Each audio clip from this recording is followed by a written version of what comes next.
सहनाववतु सहनौ भुनक्तु सह वीर्यं करवावहै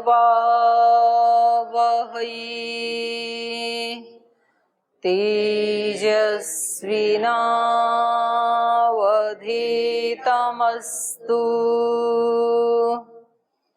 मा विद्विषावहै। ॐ व्रतानां व्रतपते व्रतं चरिष्यामि तच्छकेयं तन्मे राध्यताम् इदमहमनृतात् सत्यमुपैमि। ॐ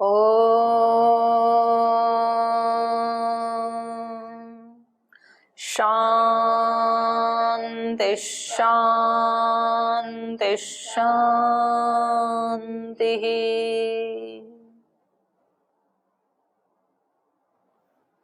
गत कक्षा में पढ़ा था हमने कि दीति को अशुचि जान करके, दीति जैसे ही अशुचिता को प्राप्त हुई तो उसी समय शक्र ने उसकी अशुचिता को जान करके उसी विवर से, उसी छिद्र से उसने उसमें प्रवेश किया और जो गर्भ तैयार हो रहा था, अर्थात जो इंद्र का पराभव करने के लिए एक शक्ति का जो संगठन हो रहा था, उसके गर्भ के अंदर एक शक्ति की तैयारी हो रही थी, जो वो उसका पराभव करने के लिए उसके अंदर प्रवेश कर गया। तो किसी मनुष्य के शरीर के किसी छिद्र से कोई दूसरा मनुष्य प्रवेश नहीं कर सकता है। तो ये समझाने के लिए है कि जैसे ही हम अशुचिता को प्राप्त करते हैं तो कोई ना कोई हमारी उस साधना की शक्ति को खंडित करने के लिए उस छिद्र से प्रवेश कर जाता है हमारे अंदर, और फिर जो इतनी तैयारी की थी, जो इतनी साधना की थी, वो उसको खंडित कर देता है। तो यहाँ पर ये इसके गर्भ के पास जाकर के भिद्यमान ततो गर्भो वज्रेण शतपर्वणा, शतपर्वणा वज्रेण, सैकड़ों पर्व हैं जिसके ऐसा वज्र।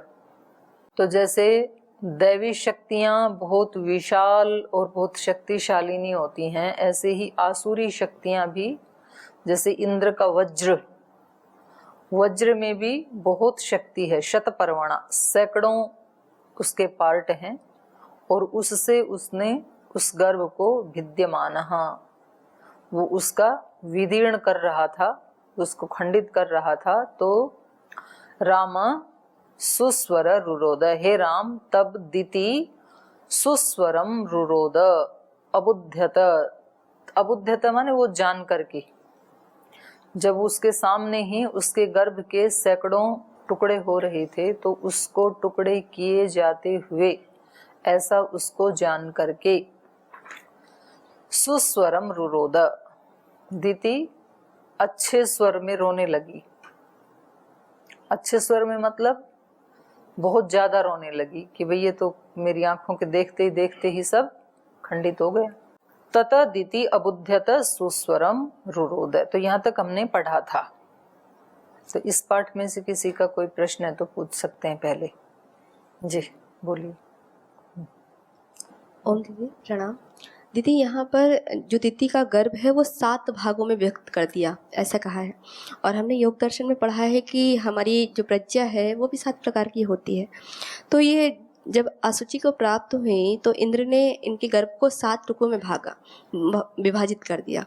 तो यहाँ हम ये समझ सकते हैं कि जब हम प्रमाद में होते हैं तो हमारी वो जो प्रज्ञा है उसे असुर 7 भागों में बांट देते हैं, ऐसा नहीं, उसके साथ रिलेशन नहीं है इसका।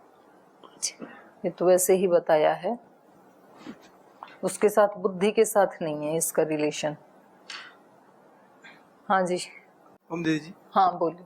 दीदी जैसे दीदी जी ने तपस्या की है, दीदी ने, हाँ, तो थोड़ा प्रमाद किया है, तो उसे जो फल मिला फल तो नहीं मिला।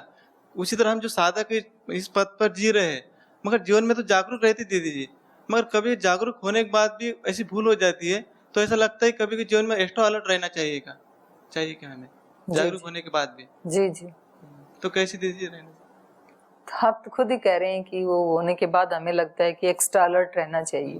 तो कब कब रहना चाहिए दीदी ऐसा एक्स्ट्रा अलर्ट हमें? हमेशा। पर ये ज्ञान व्यक्ति को तभी आता है जब वो ठोकरें खा लेता है।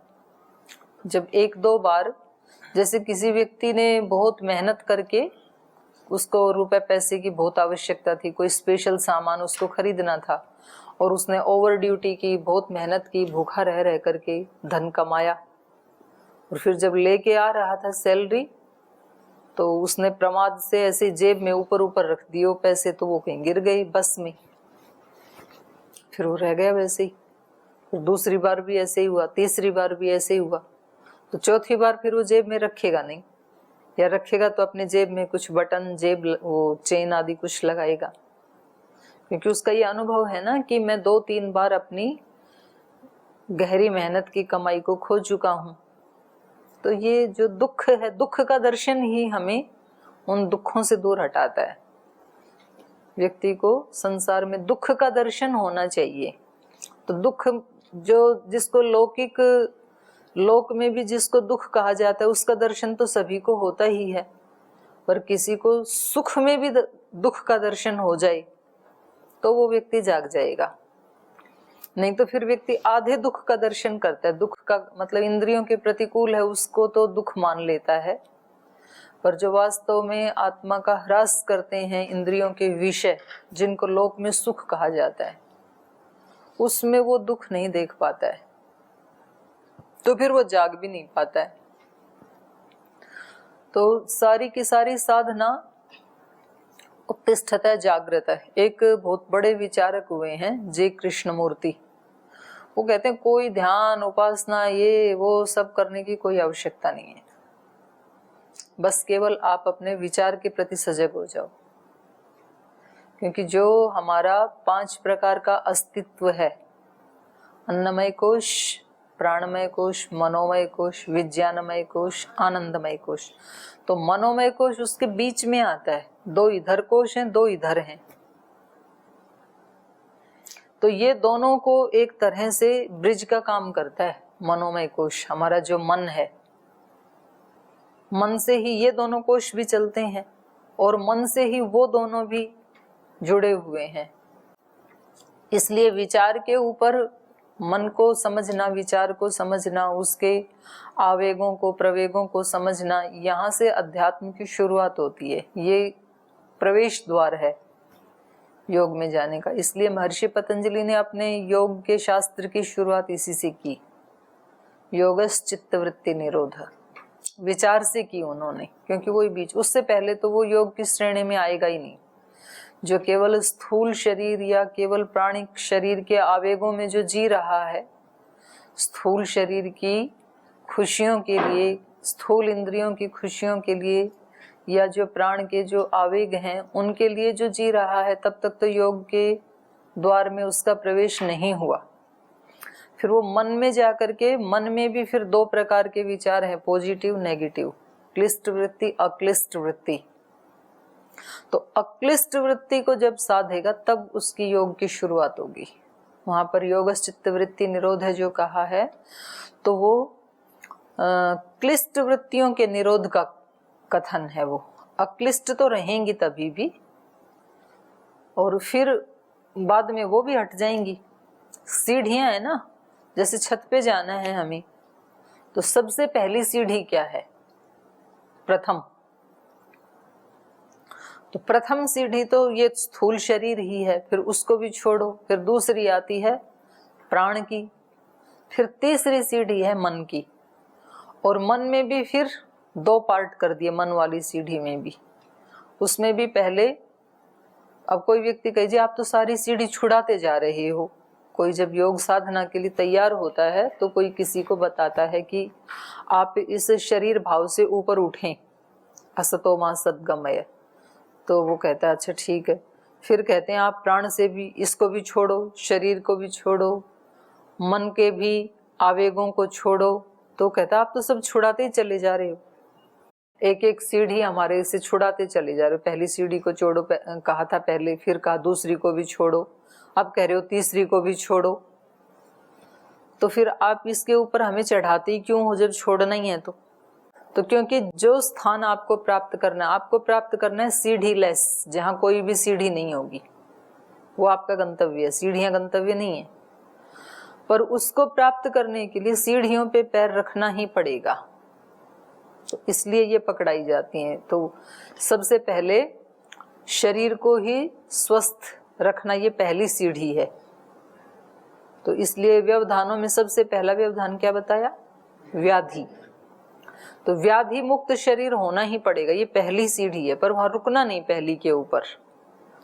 तो ऐसे करते करते जब अक्लिष्ट वृत्ति को भी रोक देंगे तो वो स्थिति है फिर सीढ़ी लेस, वहां कोई सीढ़ी नहीं है।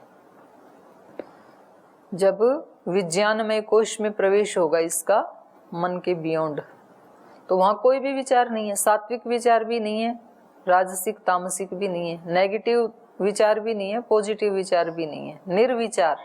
निर्विचार वैशारद्य अध्यात्म प्रसाद। निर्विचार की भी जब विशारदा हो जाएगी, उसका अभ्यास हो जाएगा, पवित्रता हो जाएगी, उसी का नाम अध्यात्म प्रसाद है। इसलिए सांख्यकार ने कहा ध्यानम निर्विषयम मनः। ध्यान क्या है? जब कोई भी विषय नहीं रहेगा मन में, क्योंकि ऊपर जब चले गए छत के ऊपर तो ना पहली सीढ़ी, ना दूसरी, ना तीसरी, ना 8वीं, ना 10वीं, बिल्कुल सीढ़ी लेस, साधन लेस। तो मन उसी का नाम है जो विचार चलते रहते हैं ना, इस प्रोसेस का नाम ही मन है। ऐसा नहीं है विचार अलग और मन कोई अलग इंस्ट्रूमेंट, ऐसा नहीं है। हम ऐसे सोचते हैं ना कि मेरा मन ऐसा सोच रहा है, तो हमें ऐसे लगता है सुन करके कि जैसे मन कोई अलग चीज है और विचार कोई अलग चीज है। मन में विचार चलते हैं, ऐसे बोलते हैं ना हम। तो मन ऐसा कोई इंस्ट्रूमेंट नहीं है, वो विचारों का चलने वाला जो प्रोसेस है उसी का नाम मन है, कोई स्थूल इंस्ट्रूमेंट नहीं है मन। जैसे हम बोलते हैं ना कि बिजली चमक गई, तो चमकना और बिजली दोनों एक ही हैं, ऐसा नहीं है बिजली कोई अलग चीज है और उसमें फिर लाइटिंग आ गई। जैसे हम बोलते हैं ना आत्मा की पवित्रता, तो ऐसा नहीं आत्मा कोई अलग चीज है और पवित्रता कोई अलग चीज है, ऐसा नहीं है। आत्मा की चेतनता ऐसे बोलते हैं, तो ऐसा नहीं है कि आत्मा कोई अलग चीज है और चेतनता उसका कोई गुण है, चेतनता ही आत्मा है। तो ये विचार करने वाला जो प्रोसेस है यही अपने आप में मन है, और जैसे ही आपने विचार रोका तो आप मन लेस हो गए, मन मर गया, फिर उसी समय मन नहीं है। फिर रात को विचार रुक जाते हैं तो मन भी नहीं होता है, फिर वहां पे मन का अभाव हो जाता है। तो ये जो आपने पूछा कि सजगता कब कब रखें, कैसे रखें, तो जब जब आपने देखा कि विचार लेस हुए तो सुख मिला, तो उस सुख के प्रति तो आसक्ति होगी आपकी। और जब जब आपने देखा कि उससे हम दूर कहीं चले गए भीड़ भाड़ में, विचारों की भीड़ में, तो उस समय सुख नहीं मिला, तो उस दुख दर्शन से फिर वहां आपका बार बार आकर्षण होगा। तो थोड़ा 1-2 मिनट के लिए ही सही, तो उसका अभ्यास करना चाहिए, तो उससे परम सुख मिलता है फिर निर्विचार से। तो एक तो होता है कि हम अभ्यास करते हुए भी हमारे से जैसे चूक हो जाए, क्योंकि वैसा अभ्यास अभी नहीं है लंबे समय का। तो एक तो वो स्थिति है, और एक स्थिति ये है कि अभ्यास करते ही नहीं हैं हम। तो अभ्यास करते हुए कहीं भूल चूक हो जाए तो वो ज्यादा हानिकारक नहीं है, क्योंकि व्यक्ति से वो फिर वो उसको ठीक कर लेगा, प्रयास तो कर ही रहा है ना वो। जैसे कोई व्यक्ति साइकिल चलाते हुए बार बार गिर जाए तो वो हानिकारक नहीं है, क्योंकि वो थोड़े दिन में साइकिल चलाना सीख ही लेगा, उसकी इच्छा है ना, तो फिर चोट भी नहीं लगेगी कुछ समय के बाद। पर कोई इस भय के कारण साइकिल चलाने की शुरुआत ही ना करे कि चोट लगेगी, तो वो ज्यादा हानिकारक है। उसको कभी भी साइकिल चलानी आएगी नहीं। चोट तो नहीं लगेगी पर विद्या भी तो नहीं आएगी। तो कोई भी विद्या सीखने के लिए थोड़ा तो कष्ट उठाना ही पड़ता है। और जो साइकिल जिनको नहीं आती है चलानी, उन लोगों को जो परेशानी है, जो दुख है, वो कहीं 2-4 किलोमीटर जाना है तो उनको पैदल ही जाना पड़ेगा फिर, क्योंकि साइकिल आती नहीं। और जिसको आती है वो 5-10 मिनट में वहां पहुंच जाता है चला करके। तो वो देखेगा कि अगर मेरे को भी चलानी आती तो मैं भी ऐसे चला के चला जाता। तो ये जो दुख का दर्शन है, ये उसको सीखने के लिए प्रेरित करेगा। और वो जो सुख मिलता है वो उसको जानने के लिए प्रेरित करेगा। ठीक है। तो तपस्या करते हुए कभी व्यक्ति से त्रुटि हो जाए तो कोई बात नहीं। इसीलिए तो वो तुरंत रोने लगी जब उसने देखा कि ये तो लुट रहा है मेरी आंखों के सामने, जिसके लिए मैं साधना कर रही थी, और ये तो मेरे से कहाँ प्रमाद हो गया। इसलिए सुस्वरम रुरोदय उसको हम भी ऐसे करते हैं। जब हम ये जानते हैं और फिर कभी प्रमादवश हमारे से हम उस स्थिति से नीचे उतर आते हैं, तो उसके बाद में क्या होता है, हमें कष्ट होता है। वो कष्ट ही हमें अगली बार संभलने के लिए प्रेरित करेगा। जी ओम दीदी प्रणाम। जी। पिछले पाठ में पढ़ा गया था कि दीति ने लगभग 70 वर्ष जो है तपश्चर्या की, 10 वर्ष बाकी थे। फिर भी जो है दीति इतने वर्षों तक तपस्या करने के बाद भी प्रमाद से युक्त हो गई दीति। तो कहते हैं कि जैसे कि तपश्चर्या से, साधना से प्रमाद आदि दोषों का क्षय हो जाता है, लेकिन फिर भी दीति जो है प्रमाद से युक्त हो गई। तो यहाँ क्या कहेंगे दीदी कि प्रमाद तो क्यों आ गया? पॉसिबिलिटी है, यही पता लगा ना। इसीलिए तो इन्होंने कहा था, इनके पति ने कहा था ना जी। ये देखो आप 5 नंबर श्लोक में, एवं भवतु भद्रम ते शुचिर भव तपोधने जनयिष्यसि पुत्रम त्वं शक्रहंतारम आहवे पूर्णे वर्ष सहस्रेतु। पूर्ण रूप से 1000 वर्ष तक, ये तो कहा था कि वो टूटना नहीं चाहिए, उसका निरंतरीय नहीं टूटना चाहिए। निरंतरीय टूट गया तो फिर दोबारा शुरू करना होगा। तो ये तो संभावनाएं हैं। तो मैं तो कई बार बताती हूं ऐसे कि जब तक व्यक्ति पूर्ण मुक्त ना हो जाए या जीवन मुक्त ना हो जाए, तब तक प्रमाद होने की पूरी पूरी संभावनाएं हैं। और योग दर्शन का भी सूत्र मैं कई बार बोलती हूँ, स्थानीय उपनिमंत्रणे। तो ये तो है संभावनाएं, दीति की नहीं, हम सब के साथ ही है ये संभावनाएं। मनुष्य मात्र जो भी तपस्या करेगा, लेकिन हाँ इतना है कि जिसने एक बार किया वो दोबारा जल्दी उठ जाएगा, किया हुआ नष्ट नहीं होगा, वो जल्दी जाग जाएगा। पर जिसने शुरुआत ही नहीं की, उसको तो हजारों वर्ष सुनाते रहो तो भी नहीं जगेगा फिर। तो पूर्ण युक्त, या तो मतलब आप या तो ये कहना चाहते हो कि जब दीति हजारों वर्ष तपस्या करके प्रमाद युक्त हो गई तो हमारा तो क्या ही कहना, तो हम तो या तो लिबर्टी दे रहे हो अपने आप को, भाई हम प्रमाद युक्त हो जाएं तो कौन सी नई बात है, दीति भी तो हो गई थी। तो ऐसे नहीं सोचना चाहिए, क्योंकि ऐसे सोचना चाहिए कि आपके भी हजारों वर्ष में से 10 ही बाकी बचे। तो जब इन्होंने 10 वर्ष बाकी बचे थे, इनका नुकसान हो गया, तो वो नुकसान मैं अपना ना करूं। कुछ चीजें तो व्यक्ति दूसरों से भी तो सीखता है, सारे एक्सपेरिमेंट खुद ही थोड़ी करने।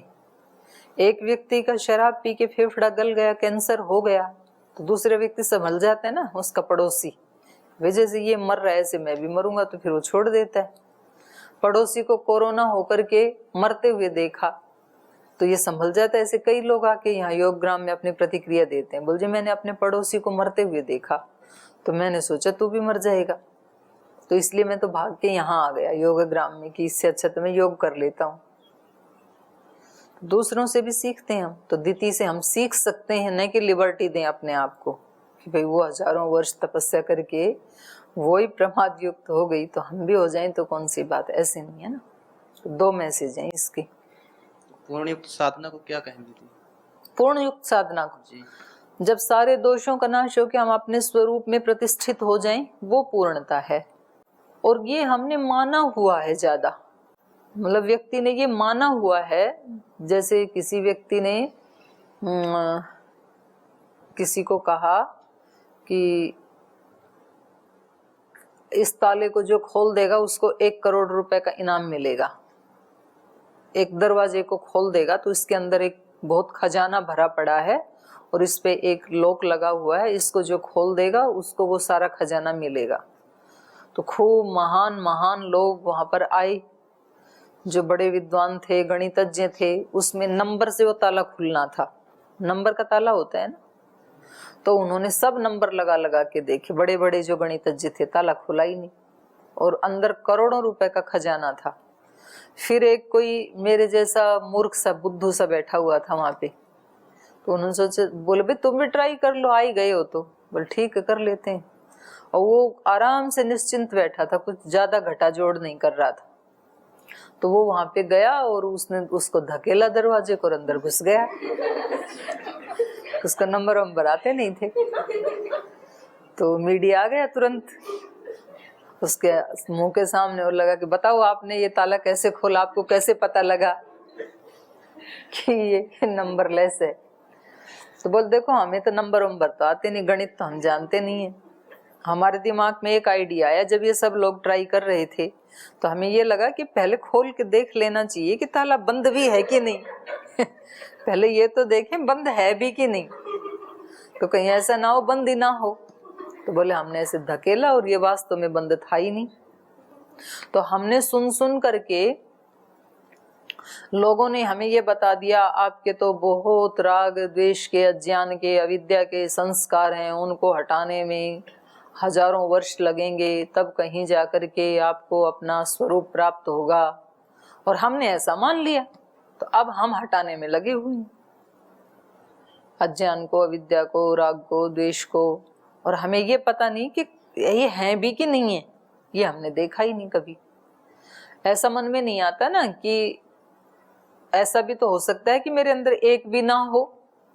जैसे चीजें आती हैं और चली जाती हैं, उसको जैसे रात को अंधेरा आया तो अंधेरे को हम पकड़ते हैं क्या, आया और चला गया, तो वो हमारे चित्त में बैठा थोड़ी अंधेरा। अब सूरज आया और चला गया तो सूरज बैठा थोड़ी है हमारे चित्त में, हमने उनको देखा आते जाते और हम उससे अलग हैं बिल्कुल।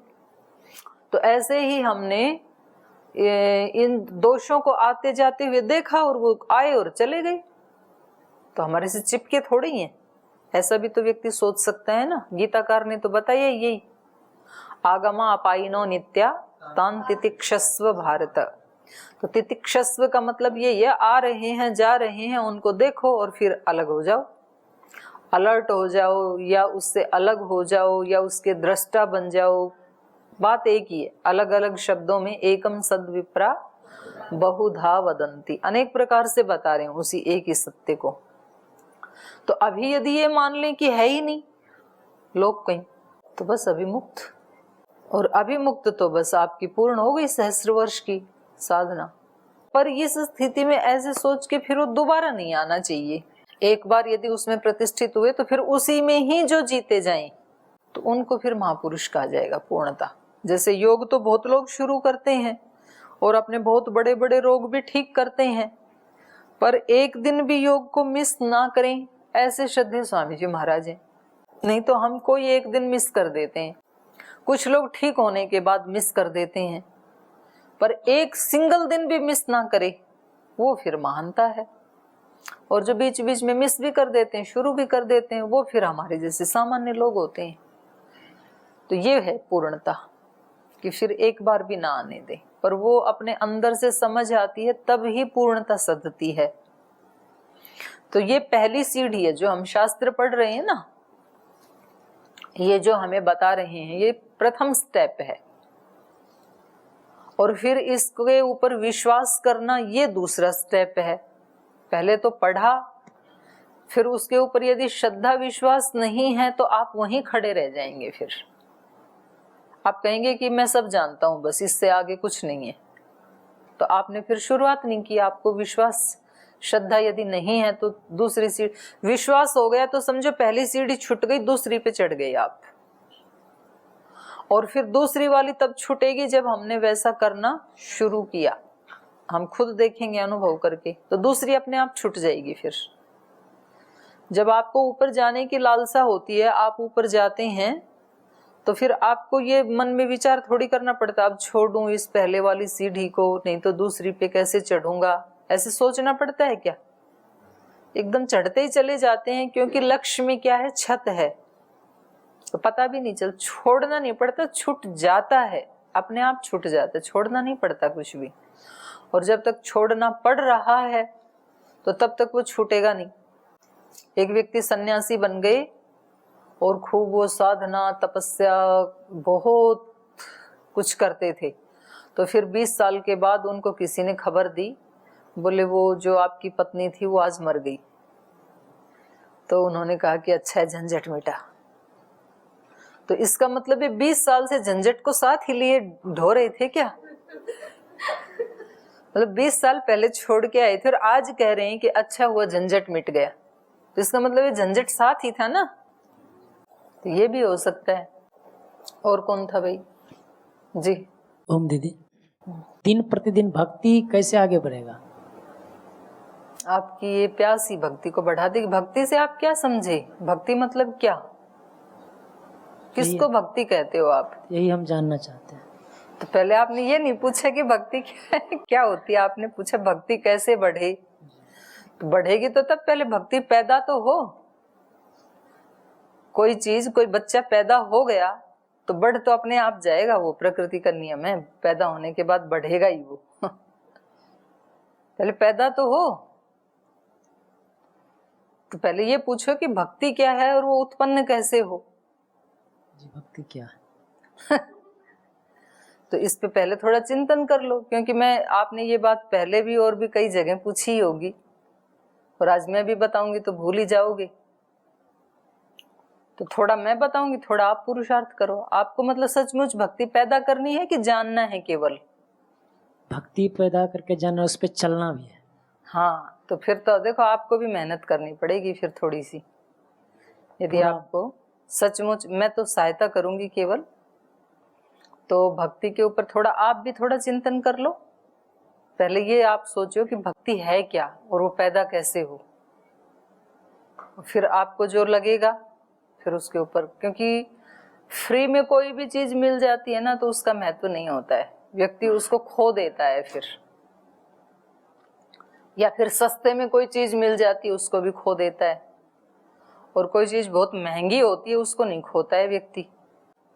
तो मैंने सुना है ना कई बार एक कहानी, कोई व्यक्ति जो है 1-1, 2-2 रुपए का पेन खरीदता था, और उसके लिए, और बोलते भी हैं लोग ऐसे, बोले हम इतना सस्ता पेन रखते हैं, लिखने में कम नहीं और खो जाए तो गम नहीं।